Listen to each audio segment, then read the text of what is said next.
este lado, representando a la barra de los teólogos, licenciado Julián Musa, teólogo, educador e investigador.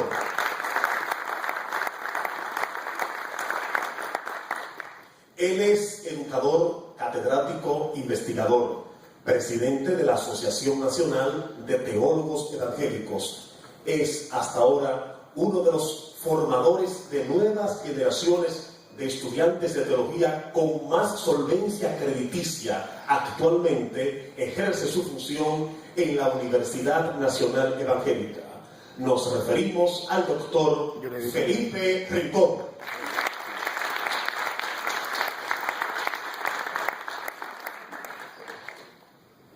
Fue la persona de la idea de este debate. Es el creador y el fundador del grupo de investigación académica Ciencia y Teología, del cual nosotros somos parte. Investigador, pero es más bien conocido como un libre pensador. En su estudio, en sus investigaciones, siempre trata de ser lo más objetivo y analítico posible. Nos referimos al licenciado Carlos Veloz.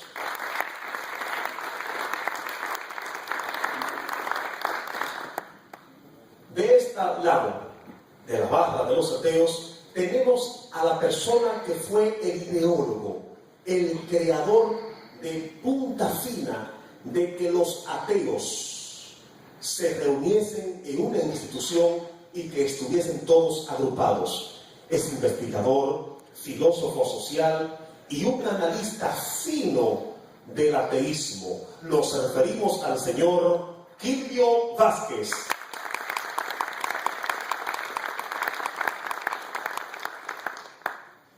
Él es científico, trabajó para la NASA en los Estados Unidos, científico fino, analista de la ciencia.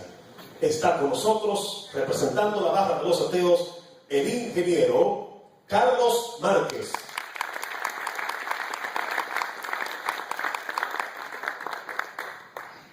Él es profesor de Historia Antigua, investigador y filósofo, y también miembro de la Asociación Dominicana de Ateos Dominicanos, Ateodom.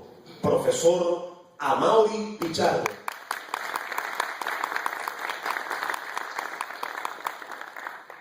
Como una forma de jugar limpio y con democracia, vamos a sortear con cuáles de las dos mesas vamos a aperturar. Y este es el orden a seguir.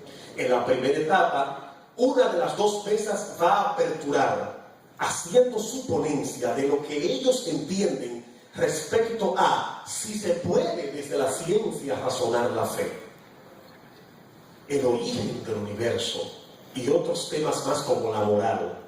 Bien, tanto pueden aperturar los ateos como los teólogos, pero como no sabemos cuál va a aperturar, lo vamos a sortear echando esta monedita. ¿Y qué les parece si, cómo lo hacemos? ¿Qué eligen ustedes? ¿Cara o cruz? ¿Escudo? Aquí dice escudo o cara. Ellos eligen la cara. ¿Está bien? ¿Aprobado? Levanta la mano. ¿Aprobado? Aprobado. Ellos eligieron la cara. Y por ende, aquí, escudo. Bien. Bien. Inmediatamente ya se sabe, ya sabemos a quién es la mesa que va a aperturar. Dijeron cara, ¿verdad? Señor Quilvio, cara, ¿cierto? Cara, muy bien, cara. Excelente, cara. Ellos van a dar apertura y luego van a aperturar dando las premisas iniciales. Y ese equipo, cada uno presentará su argumento inicial y no pueden exceder de 10 minutos. Yo voy a trabajar con mi compañero como moderador, con mi cronómetro, y cuando se cumplan los 10 minutos que yo levante ese dedo, les estaré diciendo a ustedes, debatientes, ya basta, está bien, terminó su turno. ¿De acuerdo? ¿De acuerdo? Está bien. Cuando yo levante ese dedo, ya no pueden continuar. ¿De acuerdo? ¿De acuerdo, teólogos? ¿De acuerdo? Muy bien, muy bien. Muy bien, luego entonces de agotar ese primer bloque donde cada mesa va a hacer su premisa inicial, viene una segunda etapa a la que hemos denominado argumentos de refutación. donde se procederá a dar los argumentos de refutación de las premisas iniciales por cada equipo, eligiendo el argumento que se quiera refutar de cualquiera de los dos bandos contrarios. Pero para eso será menos, ya no serán 10 minutos por cada uno de ellos, sino que serán 5 minutos. ¿Estamos de acuerdo? ¿Se comprende la visión, verdad? Bien. Y luego entonces hay una sección de ellos mismos, entre ellos mismos, de preguntas y respuestas, donde ellos le pueden preguntar a los teólogos y viceversa, los teólogos pueden preguntarles a los ateos libremente. Luego al final viene la participación de ustedes como público. Por eso dije, deben prestar atención para que también hagan sus preguntas al finalizar. ¿De acuerdo? Muy bien. Cada todos, recuerden que son 10 minutos cada uno, ¿eh? No pueden excederse de ahí. 1, 2 y 3. Bien, buenas tardes, amable público que nos asiste. Ustedes son la causa de que estemos aquí. Buenas tardes a este grupo organizador de este evento. Para nuestros oponentes, le decimos que estamos aquí con el interés de llevar solamente nuestras ideas y que ustedes las evalúen. Para empezar,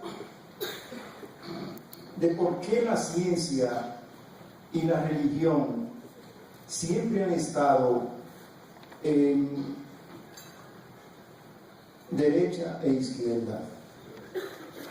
Desde siempre, cuando los hombres comenzaron por primera vez a pensar, cuando el pensamiento comenzó y se generaron ideas, entonces el hombre comenzó a pensar de dónde vienen las cosas. La respuesta que se encontraron siempre fue una respuesta con el mito. Siempre se pensó que al no tener conocimiento de dónde venían las cosas, el porqué de las cosas, entonces comenzamos a atribuirle a seres superiores la existencia de esa cosa.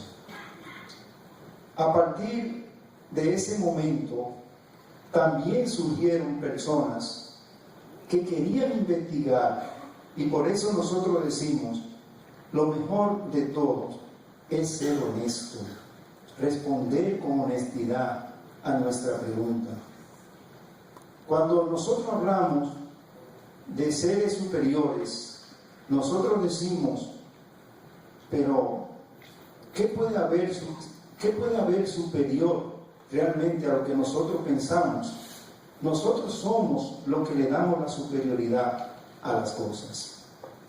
Y precisamente, yéndonos al campo de la religión, en el momento que la filosofía aparece, cuando ya los hombres comienzan a dejar el mito y a buscar el logo, cuando ya los hombres comienzan a preguntarse, ¿realmente son ciertos los mitos? ¿Cuántos nos hemos inventado? Entonces, ¿cuántos dioses han desaparecido? Y la respuesta que se encontraban era que se desaparecieron tantos dioses como tantos dioses se inventaron los hombres. Y esos filósofos que comenzaron a pensar que se les llamaba amantes de la sabiduría, eran individuos que realmente no estaban conformes con la respuesta de seres superiores y quisieron buscar en la naturaleza el porqué de las cosas, de dónde se originaron, de dónde venimos, por qué estamos aquí. Y toda esa respuesta comenzaron a responderse ya 700 años antes de Cristo o antes de la era cristiana, se decía que el agua fue el elemento primario, el origen de todo. Después alguien dijo no, que era el fuego. Después continuamos diciendo no, que había una sustancia especial llamada peirón, que era que lo produjo todos. Entonces, en ese devenir surgieron cosas especiales.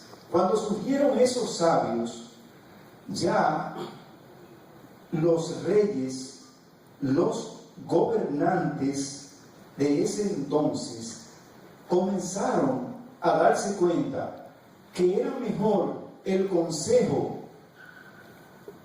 de un sabio de eso que el consejo de un sacerdote. Entonces comenzaron a separarse la religión de la sabiduría. La religión comenzó a separarse porque ellos tenían que darse cuenta que necesitaban obligatoriamente a esos hombres sabios, los militares, los reyes, todos los estamentos del poder necesitó de esos sabios. Y nosotros podemos hablar, por ejemplo, el caso de Maquiavelo.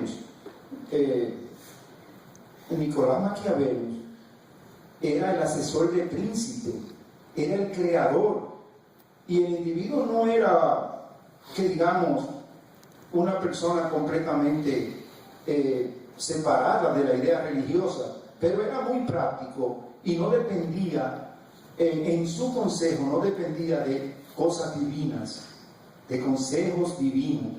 Él no creía en las divinidades. Entonces, eso motivó a que las religiones crearan sus propios sabios, su propio filósofo.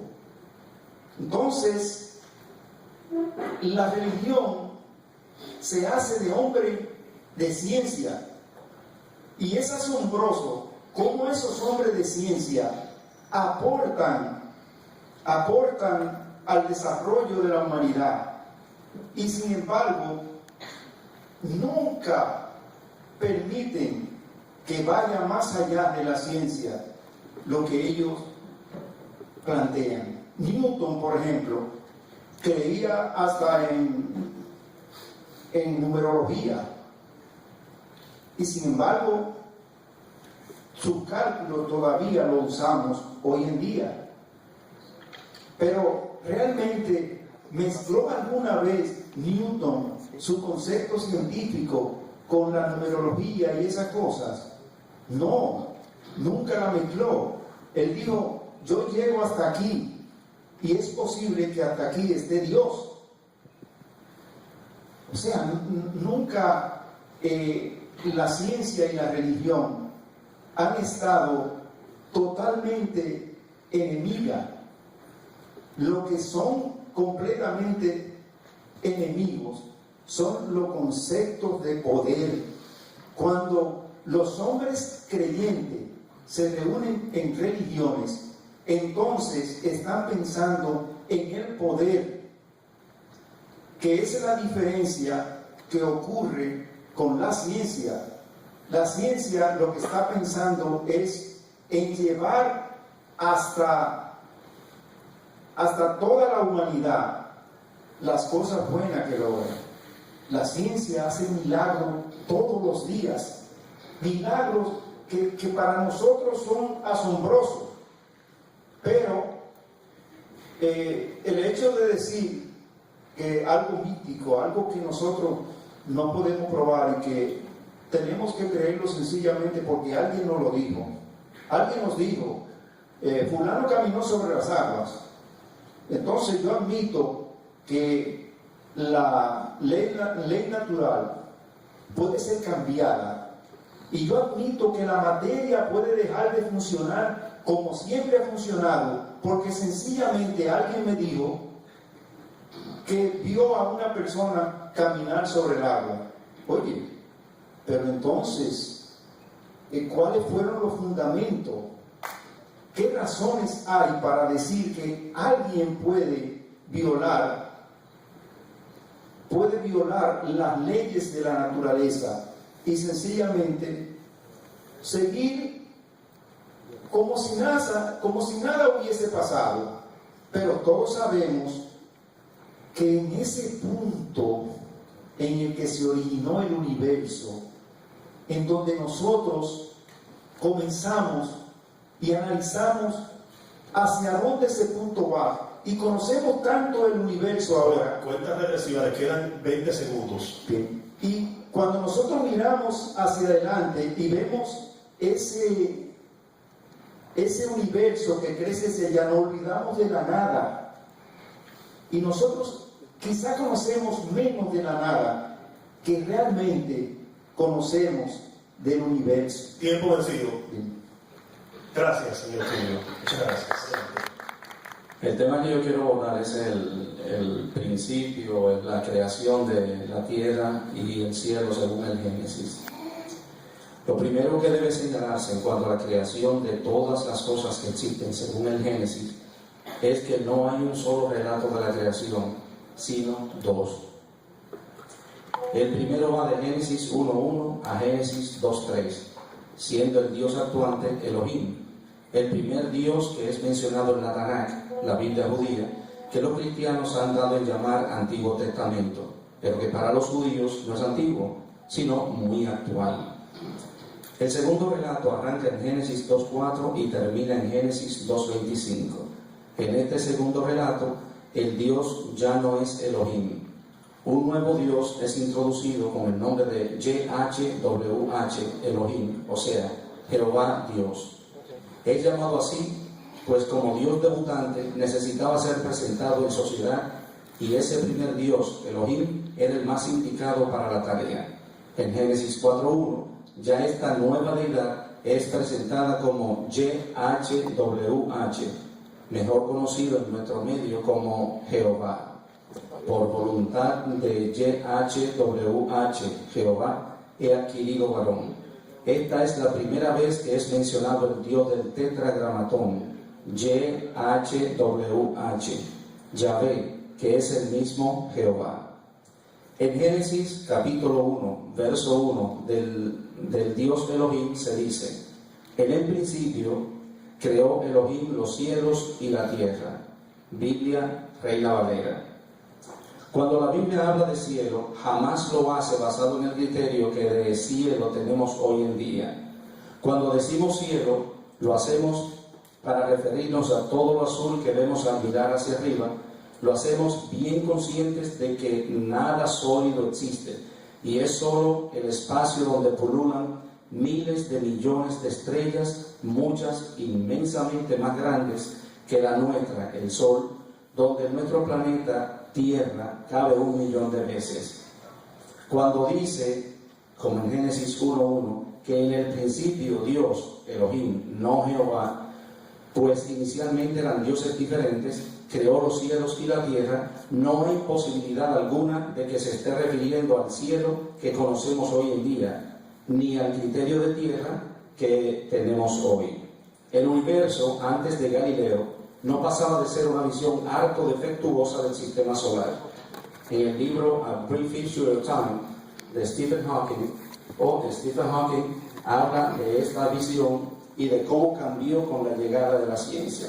En Wikipedia encontramos una referencia al mismo tópico.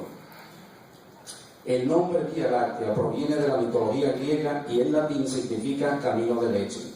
Esa es en efecto la apariencia de la banda de luz que rodea el firmamento, y así lo afirma la mitología griega, explicando que se trata de leche derramada del pecho de la diosa Hera, Juno para los romanos.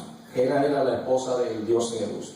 Sin embargo, ya en la antigua Grecia, el astrónomo Demócrito, 460 a 370 antes de la era común, sugirió que aquel haz blanco en el cielo era en realidad un conglomerado de muchísimas estrellas demasiado tenues individualmente como para ser reconocidas a simple vista. Su idea, no obstante, no haya respaldo hasta 1609 de la era común, cuando el astrónomo italiano Galileo Galilei hace uso del telescopio y constata que Demócrito estaba en lo cierto, ya que a donde quiera que mirase, aquel se encontraba lleno de estrellas, o sea, lo que llamamos cielo.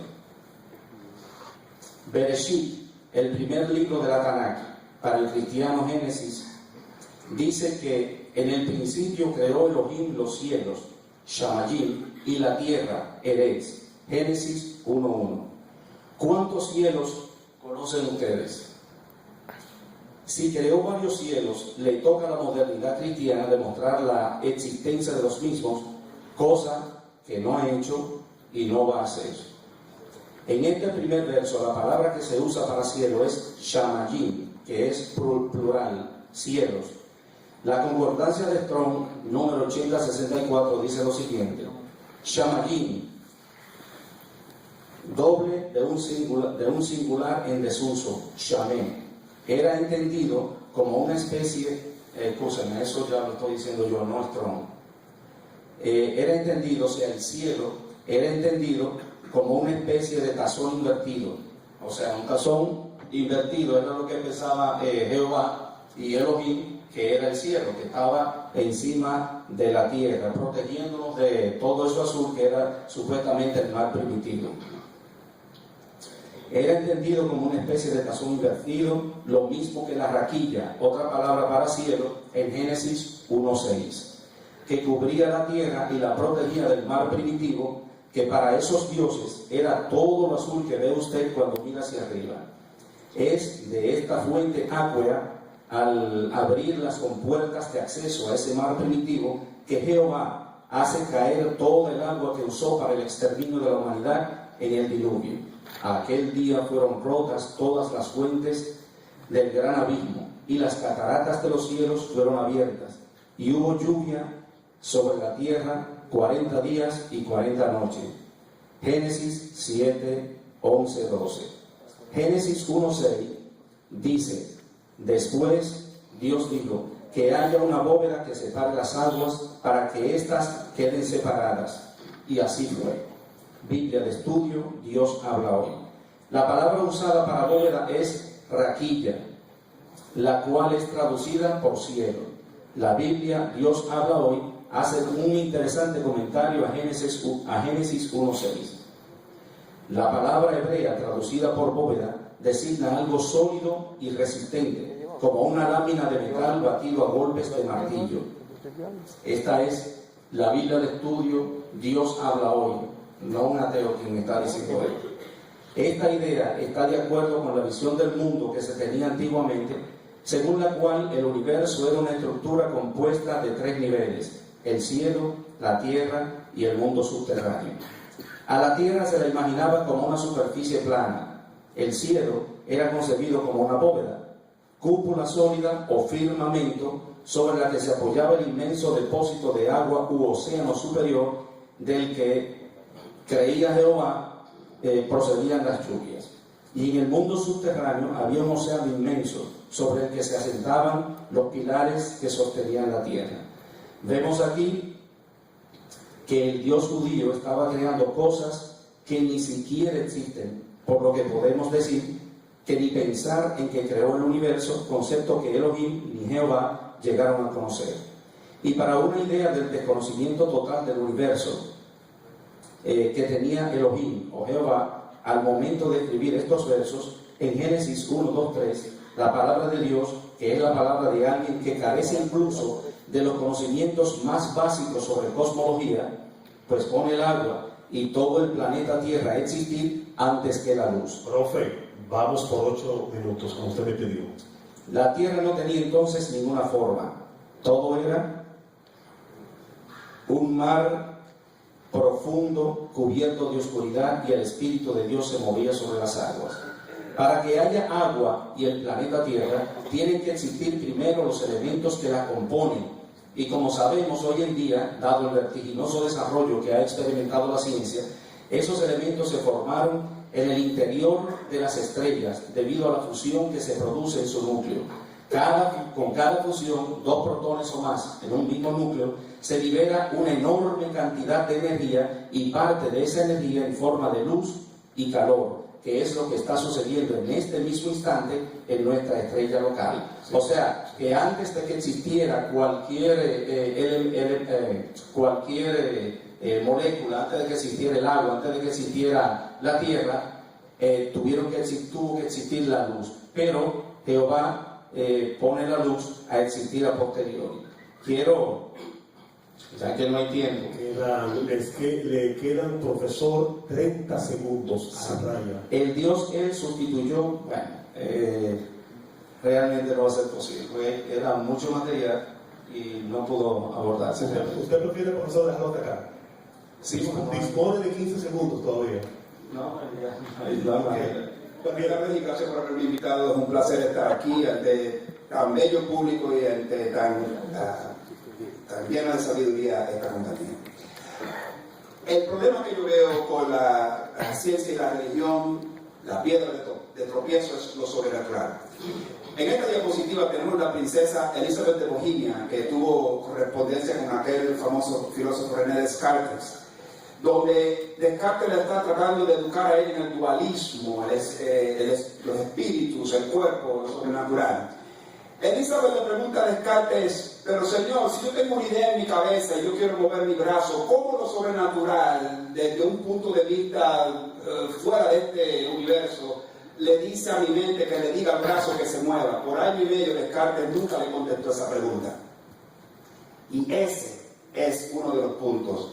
Porque el hombre que rinde su intelecto ante el dogma religioso y toma la fe hacia lo sobrenatural como consigna, carga el peso de la misma, es decir, lo sobrenatural y sus implicaciones. ¿Qué es lo sobrenatural? Habría que demostrar que esta fuerza puede afectar al mundo natural de manera específica, de manera que hasta que estudiemos la sobrenaturaleza de manera exhaustiva, no podemos decir con certeza de qué es, o que la misma sea la causa de lo natural, o que afecte lo natural. Sabemos que la naturaleza puede hacer ciertas cosas porque la hemos estudiado con detenimiento. No podemos decir lo mismo de lo sobrenatural porque no sabemos qué es. Nadie aquí en esta sala sabe lo que es. Nadie aquí en esta sala sabe cómo actúa. Nadie en este planeta sabe cómo actúa, ni nadie en este planeta sabe lo que es. Si lo supiesen, hace rato se hubieran ganado un premio Nobel y estuviéramos allá en Europa celebrando y fuese verdadero donde quiera. No es así. Lo sobrenatural es elusivo al estudio y a la observación. Se torna en un misterio, ¿okay? Y no se puede explicar un misterio, digamos, la materia oscura, ¿okay? Vamos a llamar eso misterio natural X, porque no sabemos lo que es. Y tratemos de explicarlo por lo sobrenatural. ¿Qué tendríamos? Tenemos un evento natural X, del cual no sabemos la causa, bien podríamos examinar el mundo natural en busca de una explicación para tal evento. Del otro lado tenemos lo sobrenatural, el cual no podemos investigar o demostrar como una variable definida Y. Si utilizamos lo sobrenatural como explicación, entonces lo que estamos diciendo es que X, el cual no podemos explicar, es producido por Y, del cual no sabemos nada, a lo mejor ni existe. Es una pobre explicación. Decir que Y causa X, donde una variable es indefinida y la otra es desconocida, no soluciona nada. Ahora, a nivel macroscópico, nosotros sí sabemos cómo es que trabaja el universo. Aquí tenemos una fórmula que nos explica a nivel macroscópico las cosas que nos afectan en la vida diaria. Usted manejar su carro, levantarse por la mañana, acostarse, etc. ¿Qué tenemos? Mecánica cuántica, espacio-tiempo, gravedad, las otras tres fuerzas, los que saben algo de física, la atómica fuerte y débil y el electromagnetismo. Materia y de a poquito el Higgs, el campo Higgs. Eso es todo lo que necesitamos para explicar cómo se comporta el universo que usted y yo conocemos. No hay otro. Que si alguien sabe de otro y lo ha estudiado, por favor que lo traiga, que todos lo queremos mirar. Quiere decir que ninguna explicación sobrenatural es necesaria y no tiene ningún poder explicatorio. No se necesita. El mundo y el universo se puede entender sencillamente a nivel natural. Lo que hace que los dioses, lo sobrenatural, las brujas que vuelan por allá por los conucos, sea totalmente irrelevante. ¿ok? No necesito, no corta, es como una gallina con labios en vez de pico. No trabaja. Eso, o sea, los dioses se vuelven en ese punto funcional y estructuralmente inexistentes, ¿ok? Lo que me atrevería a decir es que la tendencia a creer en lo sobrenatural en el creyente es directamente proporcional a la fe, multiplicado por cuanto su capacidad de raciocinio ha rendido a tal ideología, y es inversamente proporcional a la habilidad que tenga el creyente de ver fuera de ese marco de referencia. Tenemos también, los que les gusta un poquito la física, hay una cosa en la mecánica cuántica, y tengo que ir rápido, perdónenme. La teoría cuántica de campos, hay una cosa llamada la simetría cruzada, que impone restricciones muy estrictas en nuevos fenómenos. Lo que los sobrenaturalistas nos están diciendo es, a nivel de física, tenemos en este cuadro de aquí, de la parte izquierda, un electrón que va de lo más tranquilo, entonces se encuentra con una partícula sobrenatural S, y tienen una interacción nueva, donde Osiris me habla y me revela los números del palé de mañana, ¿right? Y ahí va a pasar eso. Si eso sucede, quiere decir que por la simetría cruzada de la teoría cuántica, yo puedo hacer una rotación de 90 grados, que es aquella allá arriba, donde un protón choca con otro protón en un ciclotrón, como el CERN que tenemos en Geneva, y puede producir la partícula S.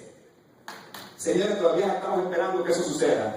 No ha sucedido, no sucede. Y si hubiera sucedido, hace rato lo hubiéramos descubierto. Lo sobrenatural en acción como explicación. Rápido, libro de Génesis. 7.000 especies, ¿verdad? Que había en el arca. Hoy tenemos 16 millones, ¿no? Entonces, si usted coge 16 millones menos los 7 tipos que había en el arca, esto es lo que les va a quedar, lo multiplica por todos los años que tenemos, y tendría que haber 10.5, es decir, 11 nuevas especies por cada día hasta el sol de hoy.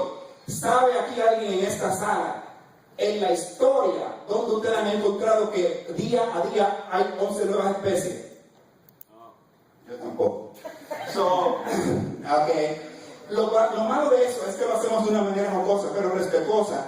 Lo que sucede es que no es poder explicatorio. Tengo que moverme rápido. Al público, por favor, ¿ven el cuadro B y el cuadro A? ¿Sí o no? Sí. Ok, ¿de qué color es B? ¿De qué color es A? Negro. No, su cerebro los está engañando. Ustedes están imaginando que son de dos colores, porque en realidad lo que sucede es esto. Su cerebro es una máquina de simplificación de lo que la realidad es. Parte de lo que ven es real y parte es imaginado. Y a menos información de la realidad, más imaginación tiene que poner usted. Eso no es.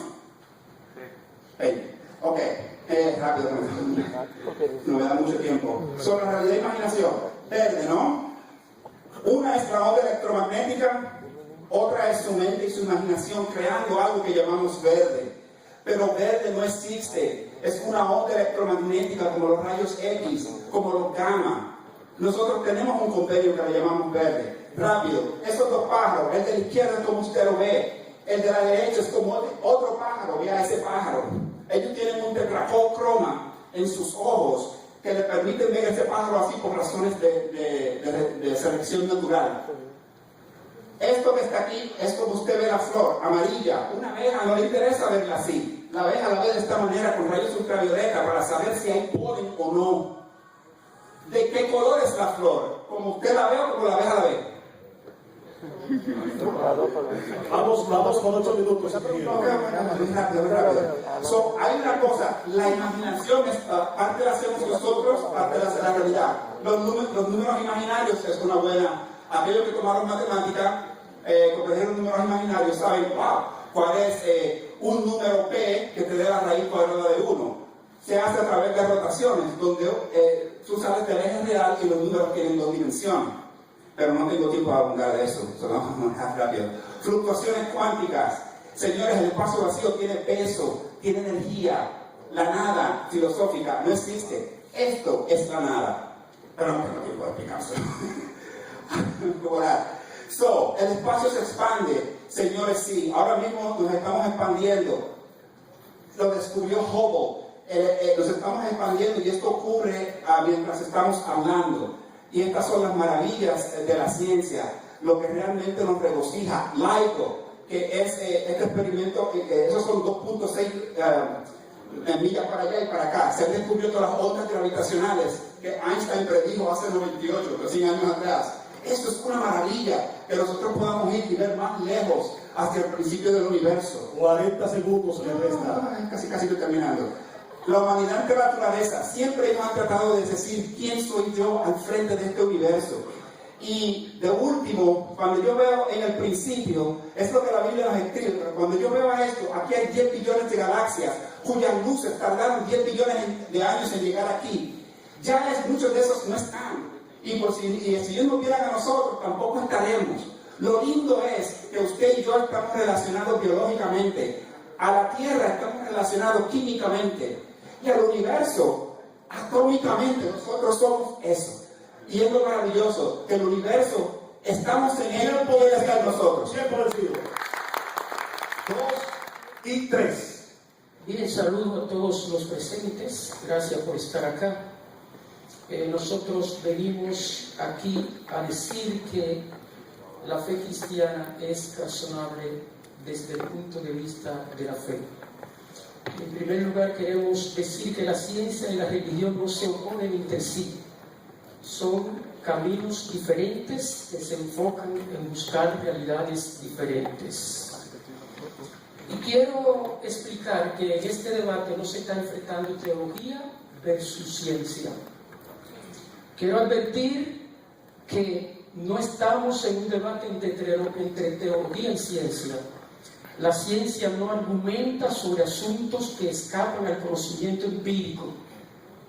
Solo aporta datos sobre los cuales las personas razonan y sacan sus conclusiones, que no son científicas, sino filosóficas. De modo que tanto el teólogo cristiano como el filósofo materialista, positivista, ateo, hacen uso de los datos de la ciencia para, a partir de esos datos, extraer un dogma o una conclusión. La conclusión del filósofo materialista o ateo no es ciencia, aunque utilice datos de la ciencia. La conclusión del teólogo, filósofo de la cosmovisión cristiana, no es ciencia, aunque utilice datos de la ciencia. Y no estamos enfrentando a los científicos. Estamos enfrentándonos a personas que desde que toman datos de la ciencia y empiezan a argumentar más allá de la ciencia, pasan a ser filósofos.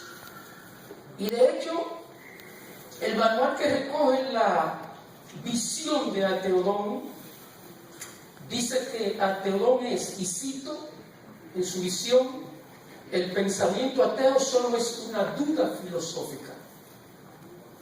Y continúa diciendo, el pensamiento ateo es una filosofía que promueve el respeto a la dignidad humana. Lo anterior explica claramente que estamos en un diálogo de dos cosmovisiones del mundo: la filosofía materialista, naturalista y positivista, y la cosmovisión cristiana. La idea es cuál de las dos filosofías tiene la mejor explicación del universo, del mundo, de la vida y de la moral. Así que estamos frente a filósofos de diferentes puntos, teístas y ateos.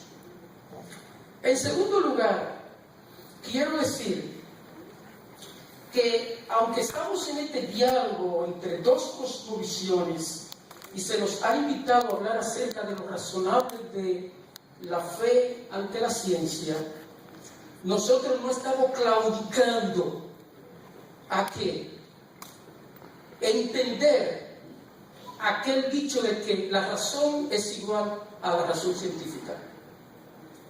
Nosotros estamos claros de que hay un conocimiento que es más allá de la razón científica. No estamos de acuerdo en que la razón humana es perfectamente competente por sí misma para entender el todo de la vida. Nos negamos a elevar a la razón al rango de la vara para medir la verdad. Negamos que la naturaleza sea la única realidad y la razón científica la única senda de la verdad. El positivismo vulgar tiene la persuasión de que lo racional es científico, de que solo la ciencia proporciona la verdad, de que la evidencia aceptable es solo la que se puede definir en términos de comprobación empírica, de que toda realidad es realidad física y por tanto cognoscible y puede ser reducido a leyes físicas, de que solamente hay una sustancia, la materia, energía y un tipo de propiedad, las propiedades físicas. Sin embargo, nosotros estamos en contra de esa ecuación de razón igual a razón científica por lo siguiente. Rechazamos la norma por la cual en el terreno de cosmovisión solo se aceptan las afirmaciones comprobables o comprobadas. En segundo lugar, rechazamos la norma según la cual se excluye el valor cognoscitivo de un contacto con el mundo que no sea inaceptable y que no sea verbalizable. La experiencia de todos nosotros nos dice que hay un conocimiento experimental de experiencia. En tercer lugar, rechazamos la norma que desecha como radicalmente, aquella norma que desecha como radicalmente inaceptable todos los juicios que no se puedan traducir por medio de las ciencias empíricas. En cuarto lugar, rechazamos la norma que afirma que las probabilidades de eficacia de la acción son proporcionales a las probabilidades de su racionalidad. El despotismo epistemológico que pretende hacer pasar una forma de racionalidad por la racionalidad es irracional, reductivo y mistificador, y está infectado de una sobredosis de ideología. Después de esta declaración, afirmo que la fe cristiana es razonable frente a la ciencia porque representa una filosofía de la ciencia bíblicamente informada que tiene la mejor explicación del universo y porque aplica la ciencia del sentido común a los datos que arroja la ciencia empírica. Nosotros aplicamos la ciencia del sentido común como los filósofos materialistas razonan y aplican ciencia del sentido común sobre el dato que da la ciencia. No nos hace científicos a ningunos. La ciencia se detiene en dar la información empírica. Cuando se va más allá, estamos saliendo del nivel de la ciencia. La razón es una facultad humana. Es una capacidad de razonar a partir de premisas. Y la cuestión importante es lo que una persona acepta como premisas, ya que las premisas que acepta, van a conformar todo lo que sigue. En todo caso, algo ha de tomarse como autoexistente, realidad última y origen de todo lo demás. No hay razón que pueda explicar la existencia, simplemente es. Para el materialismo, la realidad última es la materia y todo lo demás se reduce a componentes materiales. Para el darwinista, la realidad última es biología y ella es la razón final. Y todo, incluso la religión, la moralidad, queda reducida a un producto de procesos evolutivos. Se tendrá un substrato, energía, espíritu o demonio. Pero todo pensamiento comienza con un principio rector. Si no comienza con Dios, comenzará con otra dimensión de la creación. Algún aspecto se va a absolutizar, se pondrá como fuente de todos los demás. Le quedan 2 minutos. Y este principio último funciona como lo divino, porque de él depende toda existencia. En este sentido, podemos afirmar que toda alternativa a la fe cristiana es una religión, porque toda parte de una premisa que acepta como principio único y que no sabe explicar su origen, y que la ciencia no llega hacia allá. El naturalismo científico no tiene mejor explicación de la vida que la cosmovisión cristiana. La cosmovisión cristiana es más razonable frente a la libertad y dignidad del ser humano. La postura mecanicista no nos permite entender qué nos hace funcionar y cómo encajamos en este universo. Cuando pasen estos debates y se vayan a su casa, retornará el lenguaje tradicional y la responsabilidad moral y volverán a hablar unos a otros como seres humanos libres y dignos. Pero no saben qué es el origen de esa dignidad. ¿Qué le da esa dignidad? El propio Immanuel Kant, quien escribió en Fundamentación de la Metafísica de la Costumbre, página 123, que es necesario que todo lo que ocurre sea infaliblemente determinado por las leyes de la naturaleza. Este mismo hombre admite en la página 16 que él no demostró que la libertad es algo real en nosotros mismos y en la naturaleza humana, sino algo que debemos suponer. Es solo una idea de la razón cuya realidad objetiva es en sí mismo cuestionable. Al final, Kant insistió sencillamente en que no importa lo que diga la ciencia, debemos actuar como si fuéramos libres. Y a esto nosotros los cristianos le llamamos un salto de fe. Tiempo vencido. Un salto de fe.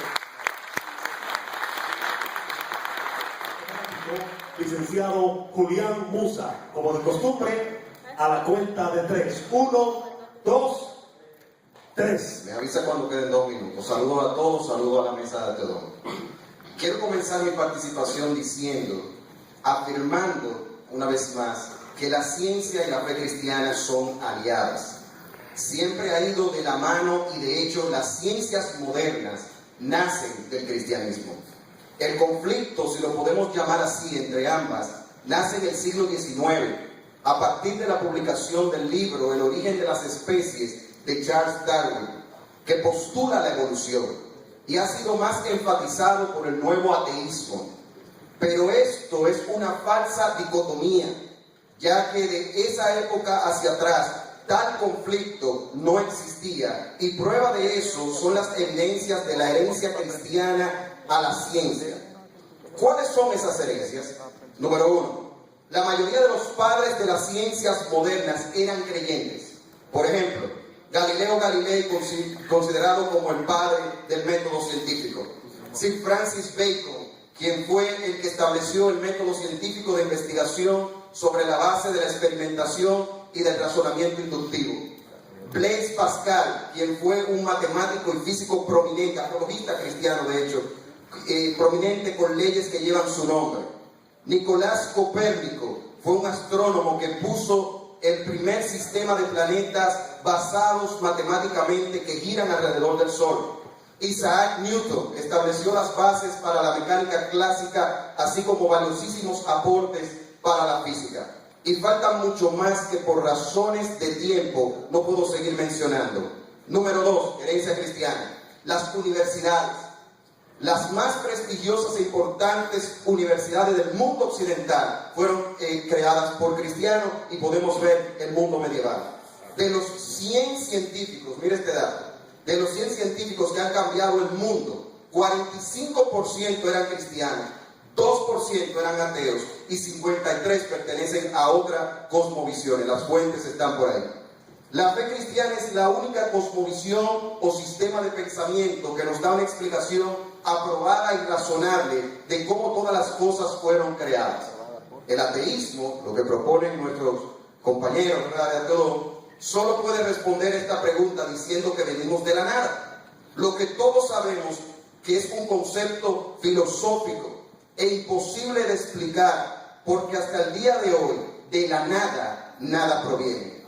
Cuando vemos el cosmos, el ser humano y la vida en la tierra, la explicación del ateísmo nos deja con más sombras que luces, ya que es incapaz de explicarnos la realidad como ahora nosotros la estamos viviendo. Sin embargo, el cristianismo no solo postula la existencia de Dios, sino que nos da una interpretación de la realidad que va muy acorde con la interpretación de los avances al día de hoy. Dios es el creador y sustentador de todas las cosas. ¿Cómo lo sabemos? Por los avances recientes se ha despejado toda duda de que detrás del universo debe haber una mente maestra que creó todas las cosas. Para esto presento 2 argumentos aceptados por la comunidad científica. Número uno, el argumento teleológico, el cual nos dice que todo tiene un propósito y todo tiene un orden. El universo en que vivimos ha sido observado científicamente y se ha podido ver cómo está perfectamente afinado, diseñado y calculado matemáticamente. Ejemplo de estos cálculos: la velocidad de la luz, la constante gravitacional, el eje de la Tierra, la masa electrón, protón, etc. Y a las conclusiones que se han llegado es que esos valores no dependen de las leyes de la naturaleza y que esas configuraciones están puestas a propósito de una forma tal que si alguno de esos valores cambiara, no existiría ninguna vida física de cualquier tipo. La naturaleza y la lógica nos muestran que detrás de un diseño debe existir un diseñador, como nos muestra la Biblia en el Salmo 19.1, Isaías 40. Científico como Stephen Hawking, una autoridad entre los ateos, dijo: el increíble hecho es que los valores de estos números parece haber sido finamente ajustados para hacer posible el desarrollo de la vida. Martin Rees, otro ateo, por su parte dijo: a donde quiera que ven los físicos, ellos ven ejemplos de ajustes finos. El argumento cosmológico dice que todo lo que comienza a existir tiene una causa. Ese es el segundo argumento cosmológico. El universo comienza a existir, por lo tanto tiene una causa. Este argumento tumba las ideas de que el universo siempre ha existido, ya que ese argumento filosófico es totalmente contrario a la segunda ley de la termodinámica, que nos señala que el universo tiene un comienzo definido, porque lamentablemente se está quedando sin energía utilizada. Y esa ley se aplica a todo, desde la vida en la Tierra hasta el desgaste que está sufriendo el Sol, el cual está perdiendo millones de toneladas de masa cada segundo, como nos muestran investigaciones recientes. Los aportes de Albert Einstein, quien era teísta, era creer en el teísmo, fortalecen este argumento cuando presenta la teoría general de la relatividad, en donde muestra que el espacio, la materia y el tiempo fueron creadas juntas. Y más reciente, en el 2003, tres destacados cosmólogos, Alvin Bohr, Alan Guth y Alexander Vilecki, científicos no cristianos, comprobaron que cualquier universo que se haya expandido en promedio a lo largo de su historia no puede ser eterno en el pasado, sino que debe tener un comienzo absoluto, como nos muestra la Biblia en Génesis capítulo 1:1. Viendo evidencias como esta que muestran que Dios fue el que creó el universo y toda esta realidad, ¿cómo podemos dudar ahora, señores, de que Él no haya creado la vida y el ser humano? ¿Puede el ateísmo responder esta pregunta de una manera razonable? No puede, porque volvemos a decir, nuestros compañeros hablan de la nada y del azar, y esos argumentos no pueden probar ni dar respuesta creíble sobre el origen de la vida de ninguna de las miles de especies tan complejas que habitan en este ordenado planeta. El decir que de la materia muerta se produjo vida, y en el caso del hombre, de que de lo irracional se produce la racionalidad, no es ciencia, sino un razonamiento filosófico y hasta puede ser en algunas personas viciado. Sobre la vida en la Tierra, como el famoso eslabón perdido, tiene casi 200 años y no termina de aparecer, hoy científicos ateos están diciendo cosas que honestamente parece que para creerlo hay que tener demasiada fe, mucho más que el Dios de la Biblia. Por ejemplo, Richard Dawkins, el padre del nuevo ateísmo y uno de los mayores representantes de esta comunidad, hoy día ha hablado de la panspermia. Esto es que los seres extraterrestres en un momento determinado depositaron en este planeta como las semillas iniciales de la vida. Sobre el último tópico, de que si la fe cristiana es la mejor explicación sobre la conciencia moral y objetiva, los cristianos no solo decimos que es la mejor explicación, sino que decimos, me quedan 2 minutos. Sino que decimos que es la única. Para poder entender correctamente la existencia de los valores y deberes morales, la diferencia entre el bien y el mal, lo correcto e incorrecto, en nuestra conciencia, que se reconoce claramente en nuestra conciencia, porque han sido puestas por Dios, como nos dice Romanos 2:15, la naturaleza de Dios nos da un punto de referencia para los valores morales, ya que en su naturaleza habita el amor, la verdad, la misericordia, la justicia, la bondad, la santidad, y ha expresado esa naturaleza por medio de mandamientos Y estos son las zapatas de los deberes morales, que son las normas de cómo se miden todas las acciones y decisiones del ser humano. Si el ateísmo es real, los valores y deberes morales se convierten en preferencias y opiniones personales. Una moralidad totalmente subjetiva en un mundo sin Dios sucedería como dijo el científico ateo Dawkins: no hay bien, no hay mal, nada, sino ciega y despiadada indiferencia. O como dijo también en el siglo XIX el escritor Fyodor Dostoyevsky: si Dios no está, está todo permitido. Los apologistas, ¿quién determina lo que es bueno y lo que es malo desde una conciencia atea? Nadie. Nadie, como dijo otro apologista cristiano, al universo no le interesa eso. Porque para el ateísmo nosotros somos un accidente de la naturaleza y animales con más suerte que los demás. Los animales no tienen conciencia moral. En el ateísmo, ¿quién determina el daño de un abuso infantil? Los terroristas. Esta como visión está sujeta, es subjetiva y es conforme a lo que cada cual piense. Si Dios no está, está todo permitido, vuelvo y repito.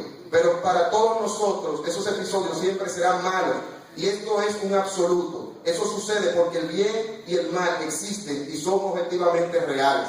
Por la sencilla razón de que Dios existe. Y el camino.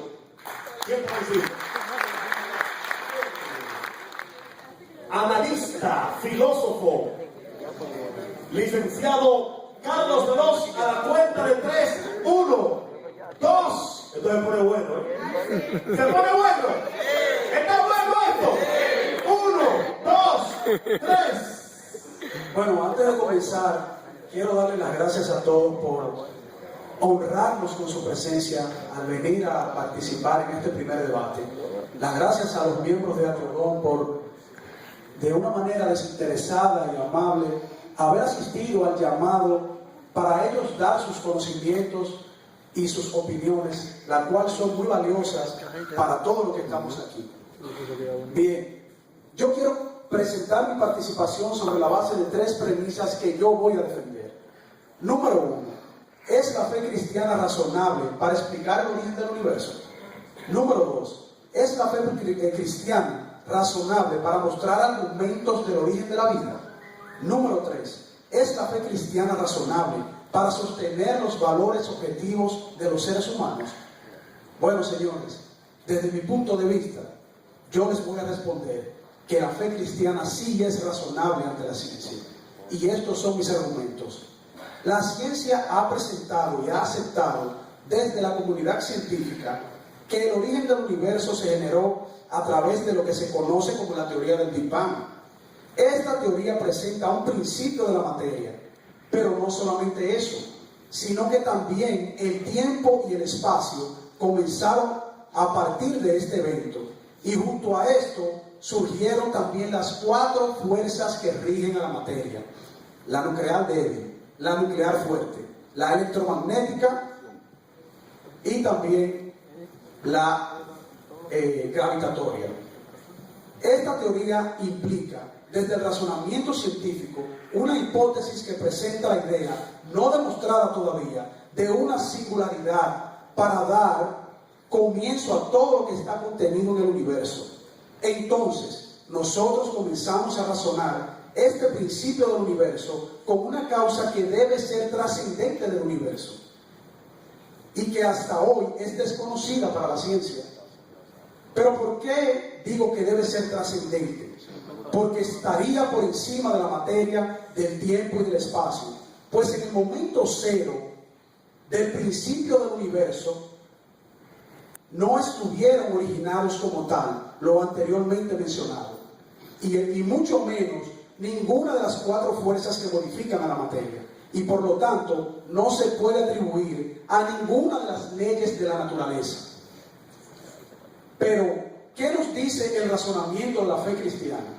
Que ya lo hemos tocado, nuestros compañeros lo han tocado aquí. Decimos lo siguiente: para asumir una posición que es completamente consistente con la teoría del Big Bang, por así decirlo, y es que en el Génesis bíblico, como ya lo mencionamos, nos refiere un principio de la creación de todo lo que existe, cuando afirma que en el principio creó Dios los cielos y la tierra. Cabe destacar que nuestros compañeros de la mesa de Teodoro dieron una referencia a la raquilla, a que los cielos, a que el cielo es tal cosa, que no. Para los hebreos existían los 3 cielos. El primer cielo es el cielo que vemos nosotros. Todo el que ha estudiado la Biblia, que ha estudiado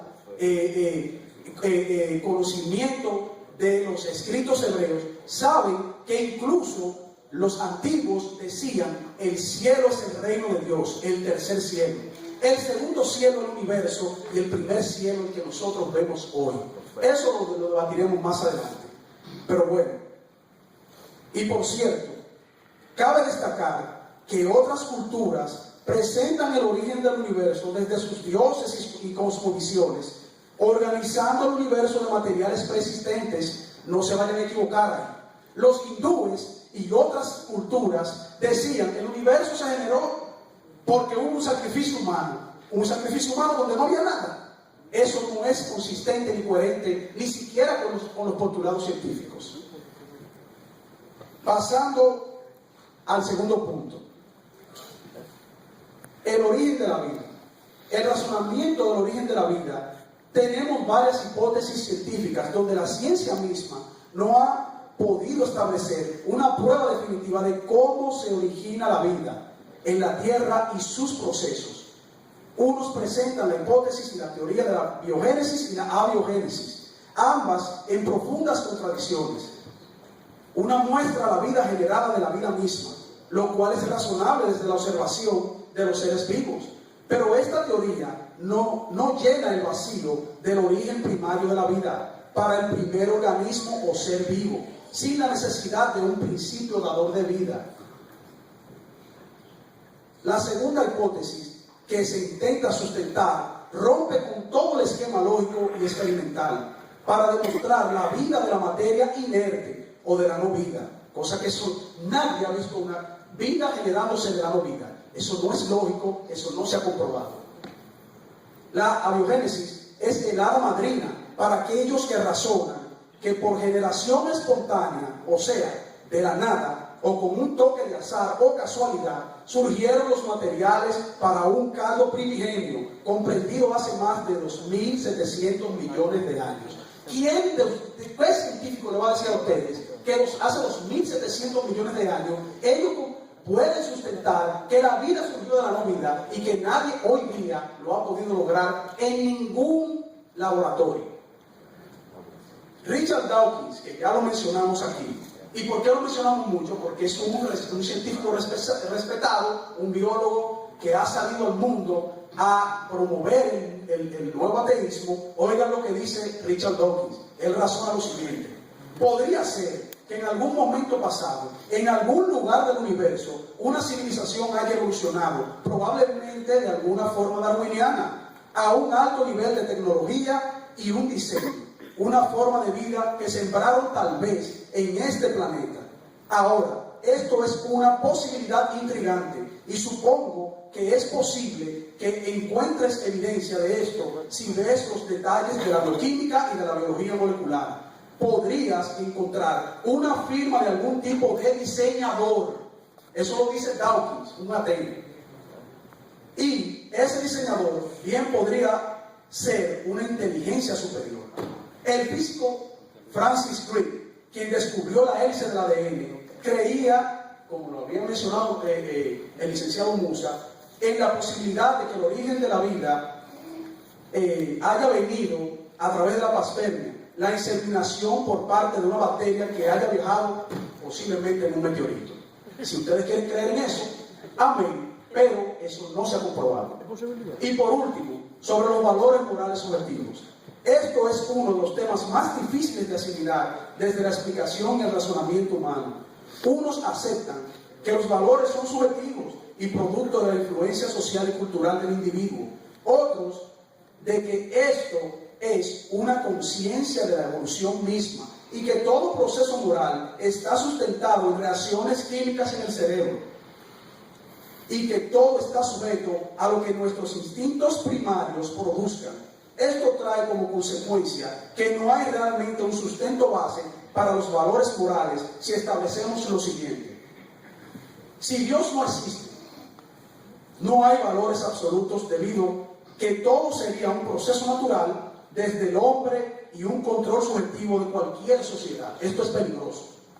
Si es la sociedad que va a determinar que los valores morales que tenemos nosotros en la conciencia de los seres humanos, podría pasar lo que pasó en Rusia con Stalin, lo que Hitler hizo cuando masacró a judíos porque decía que él era la raza superior y que esos eran sus valores morales. Y podría pasar cualquier atrocidad en el mundo partiendo desde hoy. Si Dios existe, entonces tendríamos una base objetiva para sustentar actos morales que son absolutos y razonados desde la conciencia de los seres humanos para reconocer el bien y el mal. Le queda un minuto, licenciado. Por último, cierro esta primera participación con un razonamiento que yo comparto incluso de la misma ciencia. Arthur Shalom, Nobel y premio Nobel de la física, razonó lo siguiente: me parece que al encontrarse uno frente a frente con las maravillas de la vida y del universo, debe preguntarse uno el por qué y no simplemente cómo. Las únicas respuestas posibles son de orden de la fe. Tanto en el universo como en mi propia vida tengo necesidad de Dios. Muchas gracias.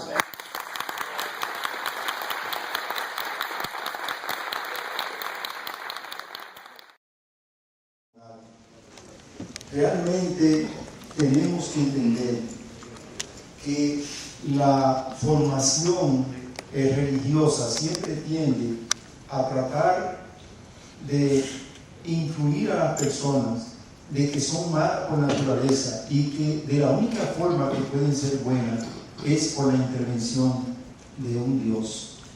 Queremos aclarar que la moral es humana, que la moral es toda acción del hombre que tiende a producir el bien. Y tenemos que estar bien conscientes de eso. Realmente el hombre no es malo por naturaleza, sino por la educación que recibe. Nosotros tenemos que enseñar que los valores humanos, tanto la solidaridad, la amistad, el respeto, la tolerancia, todo eso son conceptos que se enseñan, y a nosotros nos molesta realmente cuando alguien sufre. A nosotros nos molesta cualquier acción que pueda producir desorden o el mal en otro.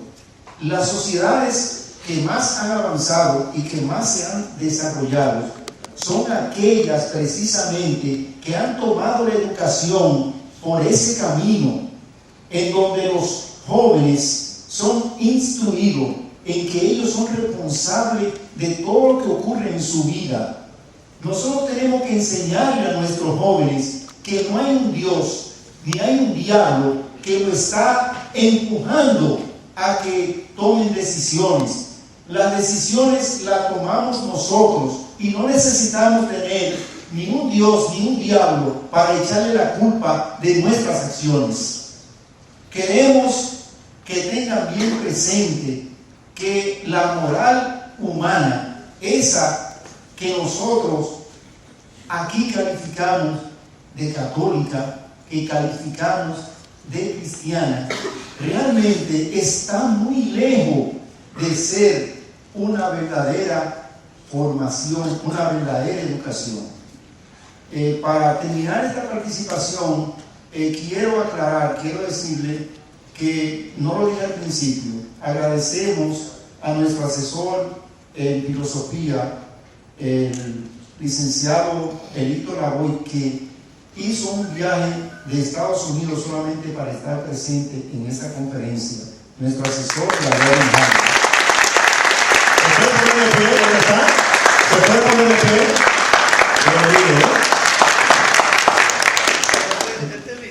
Bien, entonces, lo que está pasando en nuestra sociedad no es ajeno a la educación que recibimos.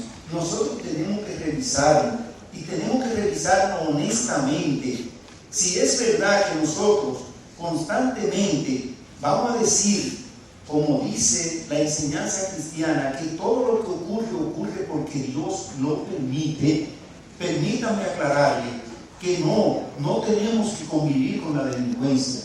No, la delincuencia es un producto social y nosotros tenemos que aprender eso.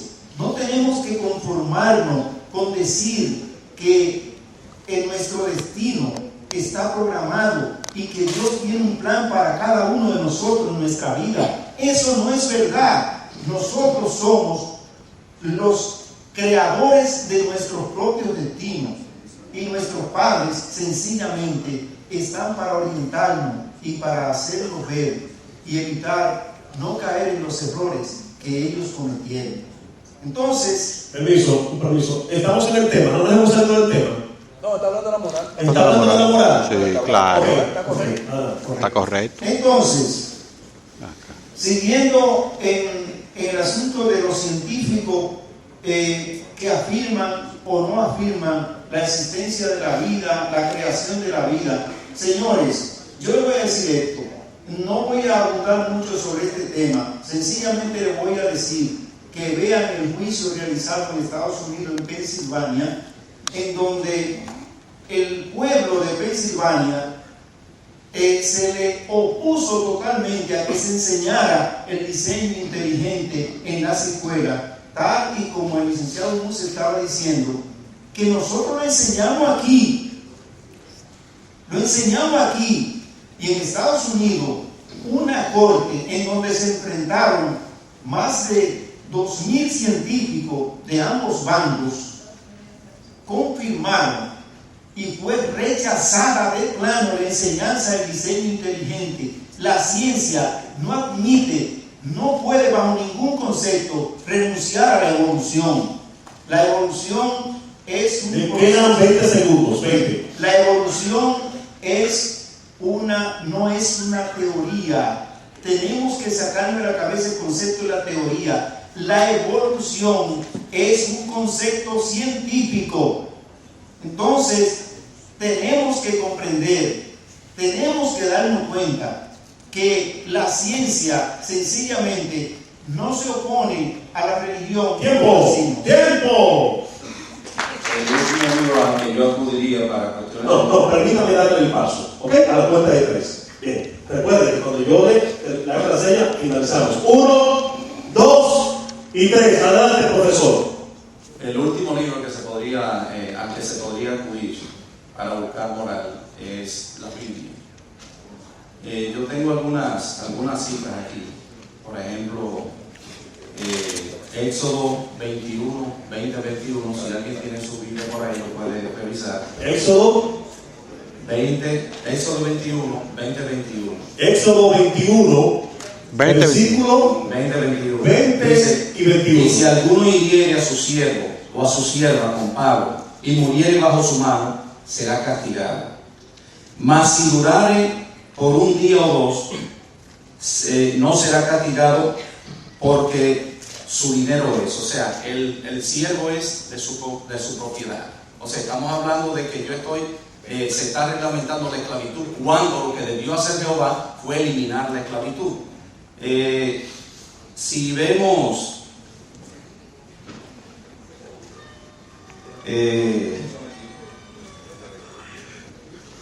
Deuteronomio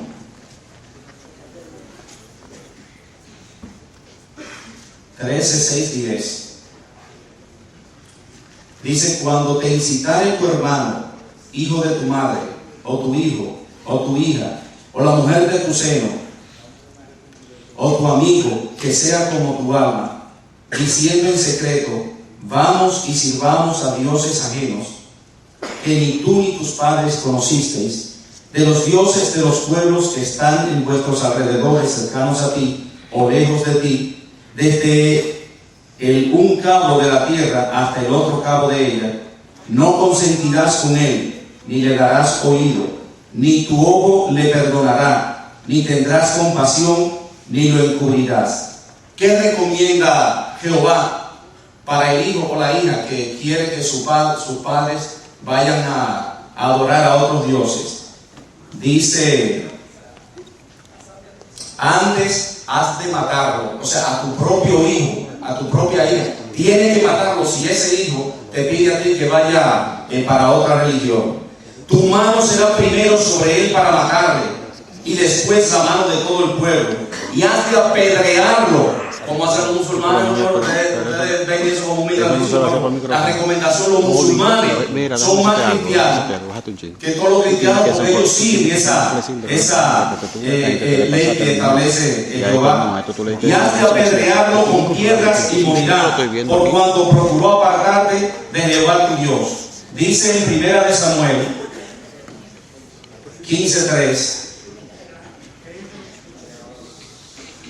En 1 Samuel 15:3, al primer rey de Israel, que fue Saúl, Jehová a través de Samuel le dice que vaya a Amalek. Dice: ve pues y hiere a Amalek, y destruiréis en él todo lo que tuviere, y no te apiades de él. Mata hombres y mujeres, niños y mamantes, o sea, niños de pecho, vacas, ovejas, camellos y asnos. Esto no puede ser moral. O sea, ese es el último sitio donde yo iría a buscar moral. Vamos a ver qué tiempo tengo. Minuto y medio. Levítico 21:17. Para los que dicen que todos somos iguales ante Dios, o ante el Dios cristiano y judío.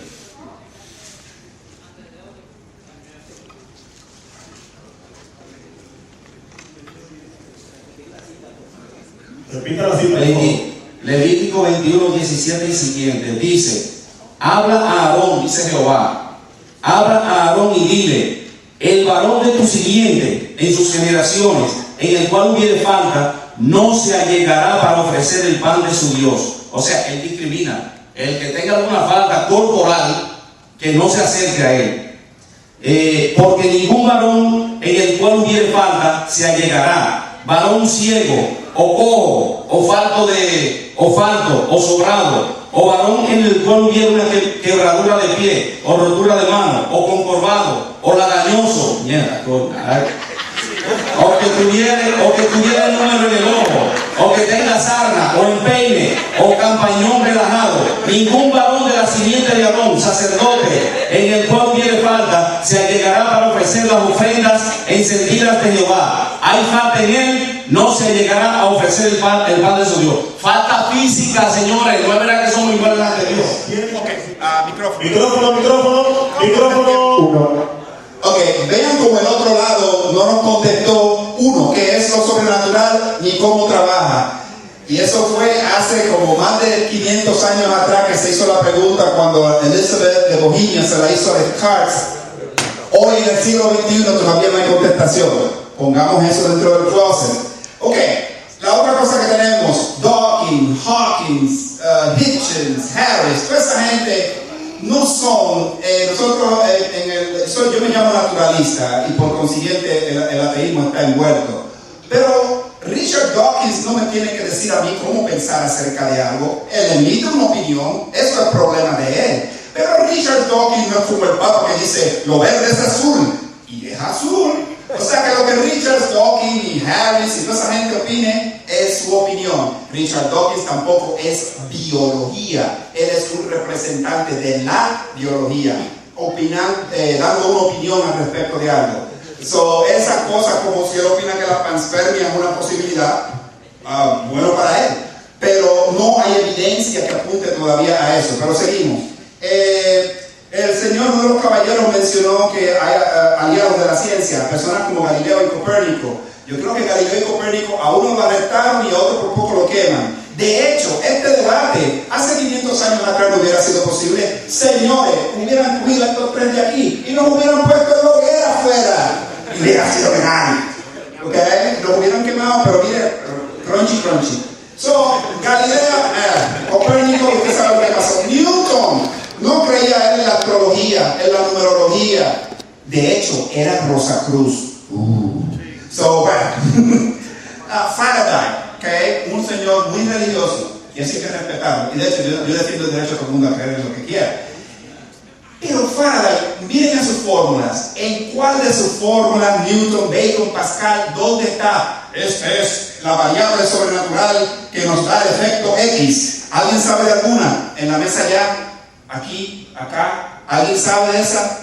No. ¿Por qué? Porque el universo no trabaja así. Y todavía seguimos esperando la respuesta de qué es lo sobrenatural y cómo trabaja. Los animales no tienen moral.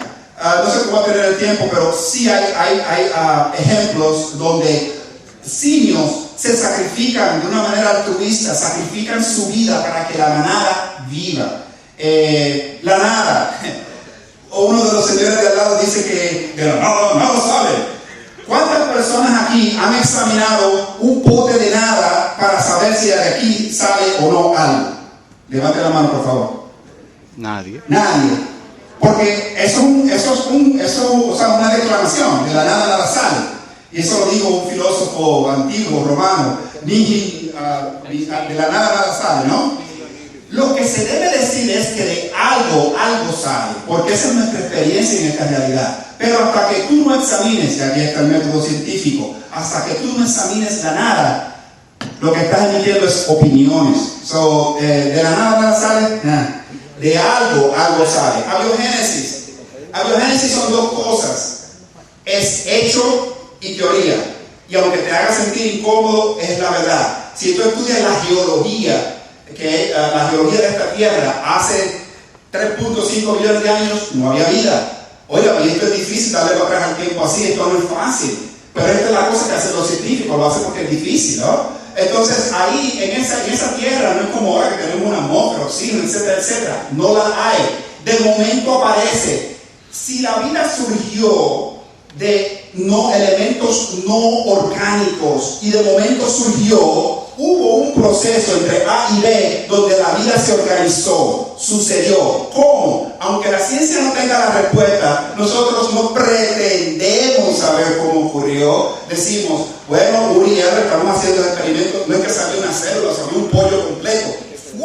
¿Qué tiene el pollo? No, es una rampa, se empieza con pequeños pasos, nucleótidos. O sea, no es algo que sale un animal completo. Quien te diga eso te está vendiendo algo, ¿ok?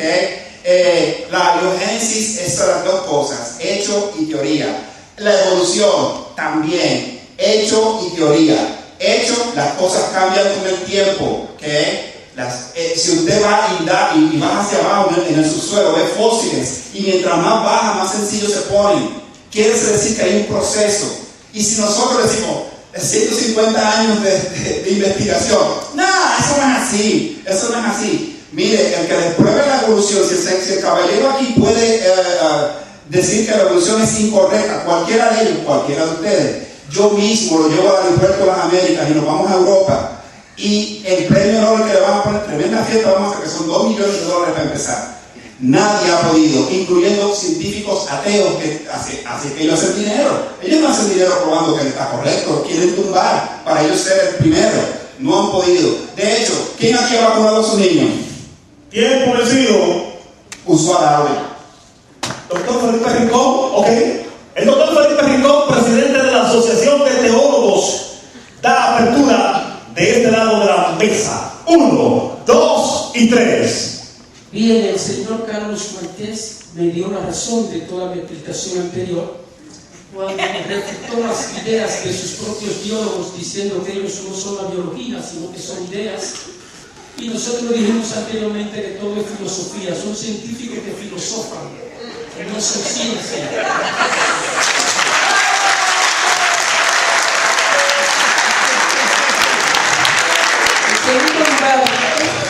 En segundo lugar, también nos dio la razón cuando dijo que nadie tiene la explicación, la ciencia no tiene la explicación del origen de la vida ni del universo, nada, son teoría, y que hay una mezcla de teoría y ciencia, de hechos, y ciertamente nosotros dijimos al principio que es una mezcla de ciencia, datos, más reflexiones sobre esos datos, ninguno tiene la verdad. Lo que nosotros decimos es que la cosmovisión cristiana es la mejor explicación de lo que no puede conseguirse por medio de la ciencia. También quiero decir que exponente de acá de quien habló por el nombre. Profesor Pichardo. A la luz de él he visto que los ateos son más bíblicos que nosotros.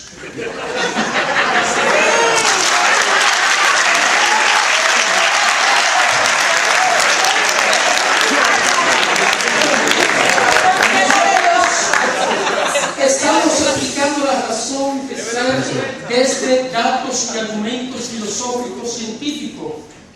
No hemos utilizado versículos bíblicos porque ese no es a lo que se nos ha invitado. Nosotros tenemos materia y material para responder todas las preguntas bíblicas y estamos dispuestos a hacerlo en cualquier circunstancia de debate. Es lo que sucede que es más fácil nosotros rechazar a Dios, rechazándolo por medio de la imagen que la iglesia ha presentado de Dios. Eso es más fácil. Es más fácil nosotros rechazar a Dios representándolo por los errores técnicos de la Biblia.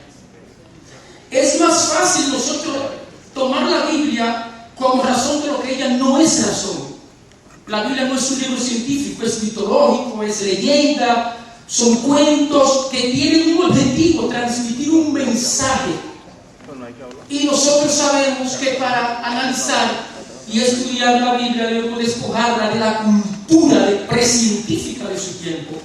Pero es más fácil agarrar la Biblia y empezar a hablar de la cultura precientífica y destruir eso cuando realmente esa no es la verdad ni el objetivo bíblico. Como si ese fuese el objetivo. Un escritor va a poner en el principio del Génesis dos creaciones que se contradicen. Una que dice en Génesis capítulo 1 que el primero es la vegetación y el hombre es el último, y en el capítulo 2 que el hombre es el primero de la vegetación, porque el autor bíblico no está proponiendo datos científicos, sino quiere dar una información basada en los datos que recoges. Y en tal sentido, entonces la Biblia es literatura. Y eso es lo que no entienden los que se acercan a la Biblia, lo que no hacemos nosotros, que la Biblia es literatura. Y como literatura debe interpretarse de acuerdo a los géneros literarios.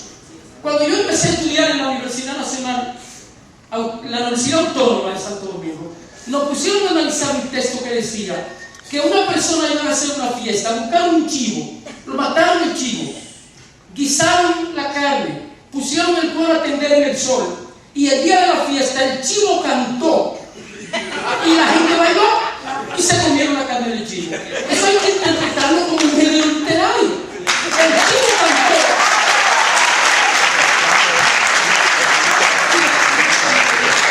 El chivo cantó cuando se tocó la tambora.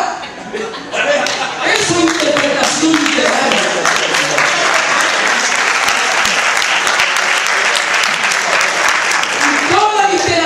Tiene una verdad central y verdades que son todo para acordar, para presentar, son verdades de la obra. Cuando usted lee una literatura, usted va a entender que todo lo que está ahí es verdad. Usted va a un drama que le han presentado, usted sabe que usted no es si le está engañando, pero usted fue a un drama. Pero esa obra tiene una verdad central. Y lo que nosotros vamos a buscar en la Biblia es la verdad central. Tienen ahí 100 errores de la Biblia, 50 errores de la Biblia. ¿Quién ha dicho que la Biblia es un libro técnico de matemática, de ciencia, de nada de eso? La Biblia tiene un objetivo y un mensaje que es el que hay que buscar en ella. Ahora es más fácil nosotros escoger nuestros enemigos. Esta posición es para que los ateos digan lo razonable o no de su visión. Nosotros hemos dicho y hemos puesto que sí, lo sobrenatural, porque depende de Dios. ¿Quién fue vencido?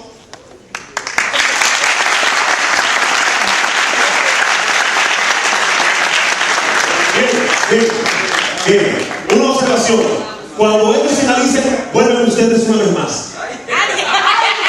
Bien, ok, vamos ahora con el catedrático y teólogo licenciado Julián Musa, catedrático, teólogo. 1, 2, 3. Para nosotros poder interpretar correctamente las escrituras, tenemos que usar principios que se llaman hermenéutica, exégesis, y para poder interpretar y saber. Y eso no quiere dejar dicho que la Biblia no tenga la autoridad que tiene como esa revelación revelación especial dada por Dios para cada uno de nosotros, y es nuestro medio de conducta, de fe, de práctica. Eso no lo quita, pero debe de ser interpretada de manera correcta. El señor Quilvio decía que es un peligro abrazar al cristianismo. ¿Cómo va a ser un peligro una fe que se basa en dos grandes mandamientos? Amarás al Señor tu Dios con todo tu corazón, con toda tu alma y con toda tu mente, y amarás a tu prójimo como a ti mismo. Eso se refiere a unidad, solidaridad, y todos los valores más altos de la sociedad del mundo se encuentran en el cristianismo. Nosotros hemos podido ver cómo esos valores incluso han influenciado sociedades. ¿Saben, don Quilvio, por qué es que está la sociedad así como está hoy día, que se está acabando y vemos todo ese mal? Porque lamentablemente la gente está dejando esos principios absolutos de Dios y está abrazando el secularismo y el relativismo, influenciado lamentablemente por una cosmovisión atea y que no promueve unos valores absolutos, unos valores, unos principios que están por encima de una opinión o de una preferencia. Del tiempo, y ellos quieren buscar a Dios en ese cubo cósmico. En ese cubo cósmico no se va a poder encontrar a Dios, porque Dios fue el que creó todas las cosas que nos vemos, que vemos, incluyendo esas cosas que acabo de mencionar. Por otro lado, cuando se habla de que el señor Amaury, no voy a hablar mucho porque la idea no es hablar de la Biblia y corroborar con Felipe, podemos tocar el tema de la Biblia en cualquier lugar que lo determine, pero ¿por qué no me habla de Jesús? ¿Por qué no me habla de la obra de redención? ¿Por qué no me habla de aquellos valores cristianos que han establecido y han puesto la zapata de la civilización del mundo occidental? Y ese sentimiento que él tiene de sentirse molesto cuando ve esto, de sentirse molesto cuando ve aquello, es producto de la influencia judeo-cristiana en el mundo entero. Porque esos valores y esos principios de solidaridad, principios de amor, principios de justicia, todo eso está en las Escrituras. Si tú vas a la Biblia por los moños, sacando lo que uno quiere, pues entonces va a decir algo que está fuera de todo el contexto de lo que es la teología y el análisis de la Biblia en su contexto. Por otro lado, el señor Quilvio decía que hablaba o no sé si fue el señor Amaury, uno de los dos, hablaba del tema de la esclavitud. Yo quiero haberle dicho a ustedes que quien abolió la esclavitud en Europa fue un cristiano.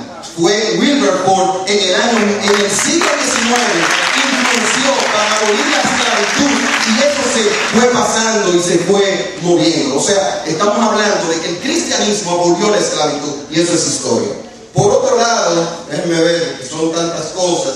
Por otro lado, el tema del señor Quilvio, me gustó que tocara eso. Él hablaba de que las acciones no se lo podemos achacar a otro ser. Nosotros no se lo achacamos a Dios tampoco. El pecado, el responsable del pecado a la luz de la Biblia es el hombre. Cada persona tiene responsabilidad de sus acciones, y por eso no da cuenta a Dios.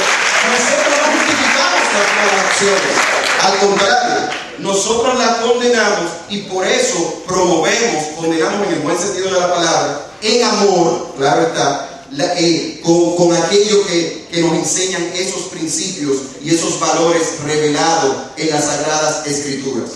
Entonces, también el tema de la nada. Señores, lo que pasa es que con la nada hay un asunto que por amor al Señor, o sea, yo le hago a mis estudiantes que están aquí en un grupo, yo les hago esta ecuación: nada más nada que dar, nada por nada, nada menos nada, nada entre nada, nada elevado al cuadrado, de la nada nada sale. Eso es un argumento filosófico inválido, improbable, y me gustó algo que uno de ellos dijo, que algo tiene que venir de algo. Claro que sí, todo lo que existe viene de un Dios que creó el cielo, la tierra y todo lo evidenciado por medio de su naturaleza.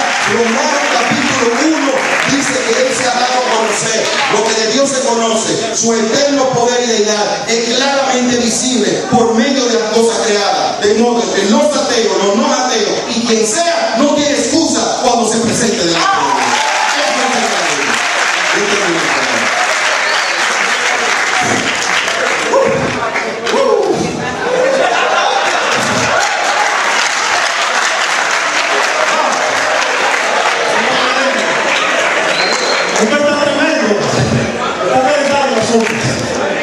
Bien, vamos ahora con el líder licenciado Carlos Veloz, y cuando él finalice, volvemos con ustedes. Cuando él finalice, profesor, ingeniero, volvemos con ustedes. ¿Está bien? Que es el que más opiniones científicas trae a la mesa, es que la nada es postulada por los mismos científicos ateos. No son los teístas que postulan eso. Los teístas postulan que todo lo que existe vino de Dios y que eso es parte de un conocimiento que no es científico, porque la pregunta de Dios no es una pregunta científica, es una pregunta filosófica. Es una pregunta filosófica que te lleva a ti a tratar de encontrar esa verdad, la cual muchos en la historia, a menos que abramos un manicomio universal, y van a estar ahí. Es una verdad encontrada, sostenida, vivida, y han incluso dado hasta lo que no tienen para sostener esa verdad. Ellos lo van a negar. Bueno, están en su derecho de hacerlo, pero no pueden a rajatabla decir que aquellos que tienen eso como una convicción, una certeza, es una mentira. No tienen esa capacidad ni científica, porque la ciencia no lo prohíbe. La ciencia es y solamente es el método científico para conocer lo que la ciencia puede manejar. Eso es por un lado. Por otro lado, hemos hablado mucho de teorías, de hipótesis, de aspectos para hacer o llegar a la experimentación. Pero yo les voy a hacer una pregunta a ustedes. ¿Algún científico ha ido a la televisión y le ha dicho que han visto la macroevolución? ¿Quién de ustedes ha visto a algún científico probar, como me están dando $2 millones, yo le voy a dar $5 millones, y voy a ver que me caiga preso? Claro, eso es hipotéticamente que estoy hablando. Eso no cae preso. Pero yo quiero saber, ¿qué científico les puede asegurar a ustedes que hay una macroevolución donde la misma ciencia tiene diferentes teorías y que están chocando una con la otra? El equilibrio puntuado, porque no tenían algo de la mano, surgieron con el equilibrio puntuado, algo gradual, pero tampoco tienen fósiles determinantes, muchos fósiles determinantes con ese cambio intermedio. Eso también por otro lado. Por último, para no abundar mucho, aquellos que dicen la nada no existe, pero todo viene de la nada, pero en realidad la nada es un vacío cuántico, pero ese vacío cuántico es una nada, pero no es una nada realmente, sino que es algo de una interacción gravitacional que no es la nada. Pero oigan bien, mi libro se llama El universo de la nada. Es completamente contradictorio ante la lógica, la filosofía, todo. El que le salga con eso, ustedes tienen que tener suficiente criterio analítico y decirle: usted está inventando conceptos nuevos. O es la nada o no lo es. ¿Cierto?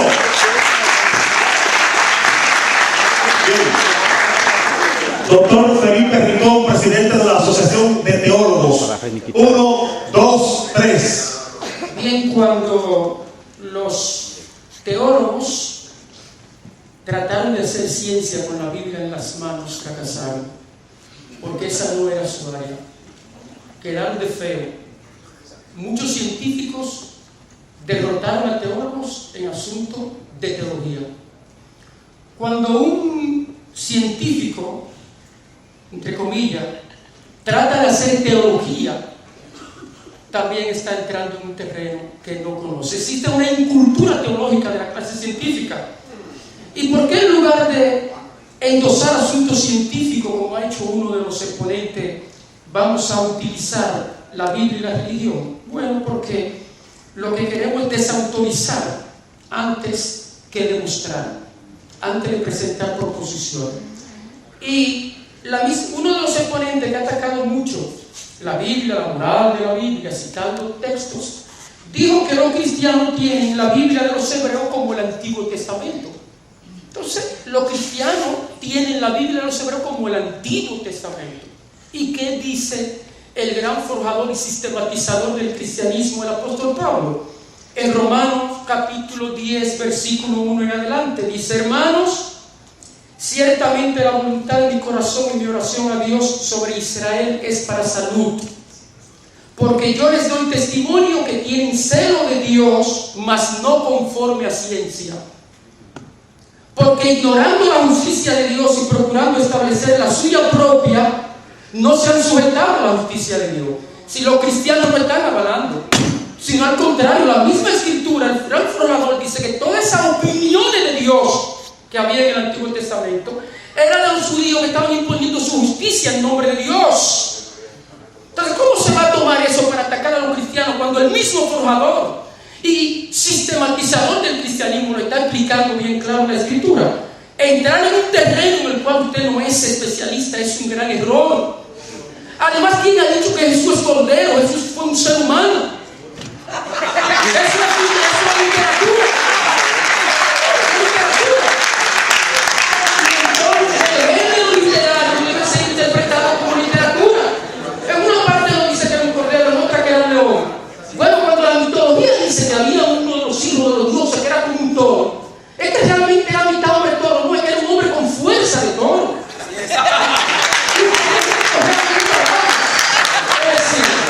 Entrar en un terreno, yo como teólogo, para entrar en el terreno de la ciencia debo estudiar e investigar para tomar datos de la ciencia y con esa premisa partir. Pero ponerme yo a entrar en el terreno de ciencia como entra este caballero aquel, es una... Hubo un trabajo que me pareció excelente, que yo leí, un trabajo que usted publicó en la página de la Asociación de Ateos, y me llamó mucho la atención y me despertó un gran interés, porque usted refiere lo siguiente, a la cual yo comparto plenamente ese trabajo suyo. Usted dice, y cito, las pruebas tienen dos características que no existen en la ciencia, son finales y binarias, cierto o falso. Una vez que un teorema se demuestra, será para siempre, y esto sí es cierto. Eso es un trabajo publicado por usted. Yo le pregunto, tomando ese análisis, ¿podríamos decir que una proyección matemática o una inferencia matemática para realizar un teorema que se lleva a comprobación se podría aceptar como una ciencia, como una prueba en la ciencia? ¿Quieres que tú lo contestes? Sí, claro. Estableciste el contexto y la pregunta. En la ciencia, primero que nada, no hay contestaciones absolutas. En la religión sí. En la ciencia no hay pruebas, en la matemática sí, y en la fabricación de alcohol. Lo que te trato de decir es que con el teorema de Pitágoras tú puedes demostrar algo, y en la matemática, en el plano euclidiano, es cierto. La ciencia no trabaja así. De hecho, por ejemplo, puedes coger la teoría de Darwin y tú mismo mañana la puedes probar, puedes decir, mostrar evidencia en contra, y de momento hay que reemplazarla o revisarla. Los valores son tentativos, son verdades tentativas y siempre están sujetas a transparencia y a revisión. Que quizás ustedes no van a poder manejar hasta que esperamos que algún día puedan hacer ese paso y conocer, ¿verdad? Es nuestro deseo.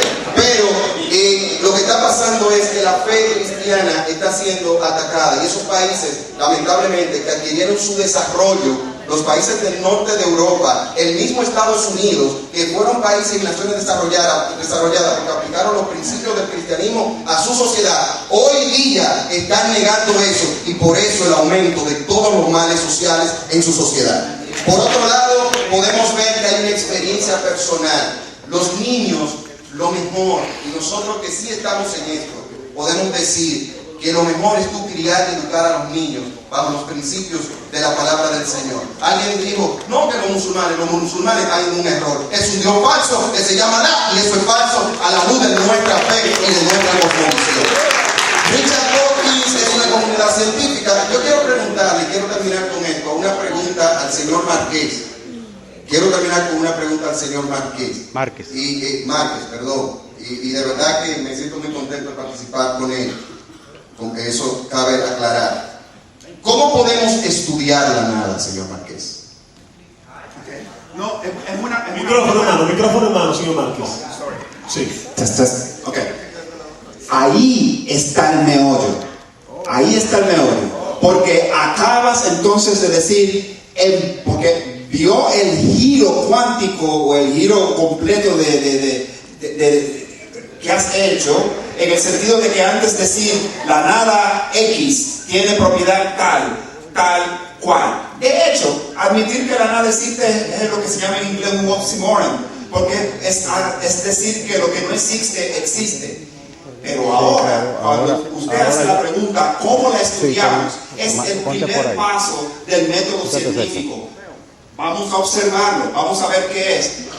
Si se llega a una posición de que es una cosa que no se puede medir, no se puede obtener, entonces vamos a lo que dice el otro caballero. Lo más cerca que tenemos a la nada es un vacío cuántico, una fluctuación cuántica. Entonces quizás debamos pensar en el periodo de observación de lo que estamos tratando, de que la nada como tal es una etiqueta filosófica que nosotros le hemos puesto a algo en nuestra mente que no tiene una corroboración o un match afuera de nuestra cabeza. ¿Me entiendes? Es un juego de palabras, es una cosa que nos hemos inventado. Pero semánticamente la nada está. A eso voy, pero es una etiqueta que hemos puesto filosóficamente como eso que tenemos semánticamente la nada está. No, pero es que la semántica no es realidad, es semántica. Bien, ya